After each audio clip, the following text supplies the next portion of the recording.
Hello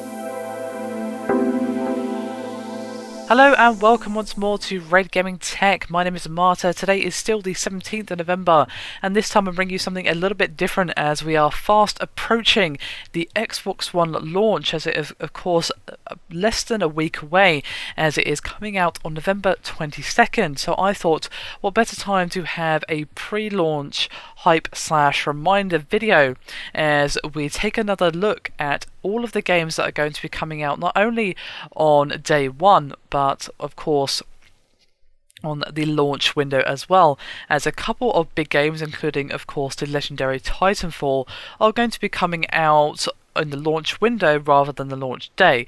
So basically I'm just going to be recapping on the games that we're going to be seeing for the Xbox One, basically as we look forward to the launch of the console in the US, UK and 15 other territories.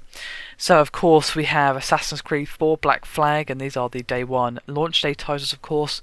Battlefield 4, Call of Duty Ghosts, Crimson Dragon, Dead Rising 3, FIFA 14, Fighter Within, Forza Motorsport 5, Just Dance 2014, Killer Instinct, Lego Marvel Superheroes, Loco Cycle, Madden NFL 25, NBA 2K14, NBA Live 14, Need for Speed Rivals, Power Star Golf, Rise Son of Rome, Skylanders Swap Force, Xbox Fitness, Zoo Tycoon, and Zumba Fitness World Party.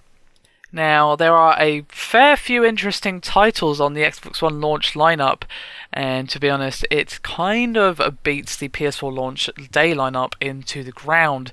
Crimson Dragon especially sounds pretty interesting, with it being basically a spiritual successor to Panzer Dragoon, who I'm sure many of you have fond memories of. And of course, we have Dead Rising 3, Killer Instinct, Loco Cycle, Rise Son of Rome, and a few other interesting titles coming out on day one for the Xbox One.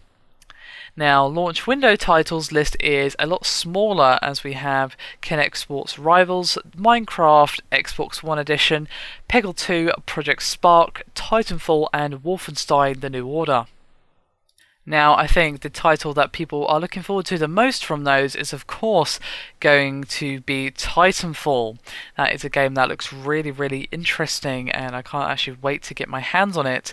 But Project Spark also looks interesting, with a game that basically focused on creations, where you can create environments, set the time of day, build characters with their own personalities, and create enemies to fight. It's basically an infinite number of ways to play, and basically kind of sounds like a similar idea to Minecraft in the fact that there's lots of creation, but of course it looks very, very different to Minecraft, to say the least. The graphic style is, well, completely and utterly different, can be further apart, and it looks like a really interesting idea, and I love games that just encourage creativity.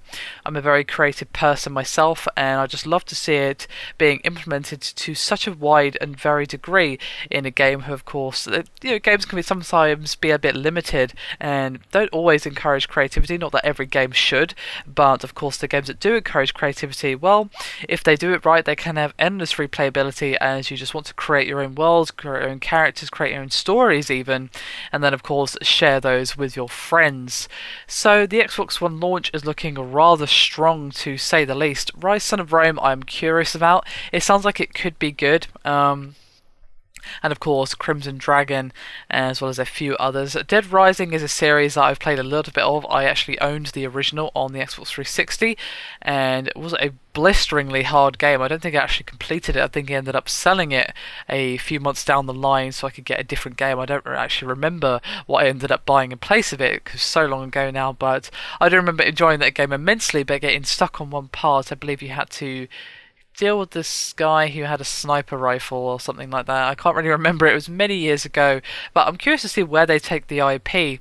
It looks very different from the Dead Rising that we know, but that's not necessarily a bad thing. So let's just wait and see to get our hands on some gameplay before we decide. But still, the Xbox One launch lineup is looking very, very strong, and I'm looking forward to it being released, because then the next generation can properly and, well, begin, basically. Of course, at the moment we've only got one console out in the US. At the moment the PS4 isn't even out in the UK or the rest of Europe, so when the Xbox One comes out and then followed by the PS4, we'll be fully into the next generation and we can finally get our hands on all these next generation games. So I, for one, am thoroughly looking forward to the next generation, and I'm looking forward to seeing what these titles have to offer us.